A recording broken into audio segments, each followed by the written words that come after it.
সিলেট স্ট্রাইকার্সকে রীতিমতো বিধ্বস্ত করেছে চট্টগ্রাম কিংস। ৯৬ রানের বিশাল জয়ে পয়েন্ট টেবিলে ২ নম্বর পজিশনে উঠে এসেছে চট্টগ্রামের ফ্র্যাঞ্চাইজিটি, যার মধ্য দিয়ে রংপুর রাইডার্সকে ভয় দেখাচ্ছে চট্টগ্রাম। বর্তমানে পয়েন্ট টেবিলে দ্বিতীয় স্থানে আছে রংপুর রাইডার্স।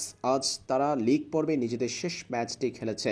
দিনের প্রথম ম্যাচে রংপুর রাইডার্সের হার আর দ্বিতীয় ম্যাচে চট্টগ্রাম কিংসের জয় প্রথম কোয়ালিফায়ারের সমীকরণ জটিল করে তুলেছে।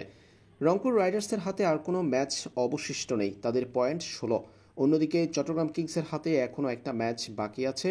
লিগ পর্বে নিজেদের শেষ ম্যাচে পয়েন্ট টেবিলের শীর্ষ দল ফরচুন বরিশালের মুখোমুখি হবে চট্টগ্রাম কিংস। সেই ম্যাচে বরিশালকে হারাতে পারলে প্রথম কোয়ালিফায়ারে জায়গা করে নিবে চট্টগ্রাম।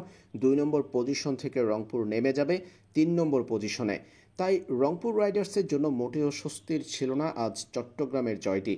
এদিকে চট্টগ্রামের জয়ের কারণে পয়েন্ট টেবিলে তৃতীয় থেকে চতুর্থ স্থানে নেমে গেছে দুর্বার রাজশাহী। দুর্বার রাজশাহীর এখনও প্লে অফ নিশ্চিত হয়নি, তাদের তাকিয়ে থাকতে হবে খুলনা টাইগার্সের দিকে।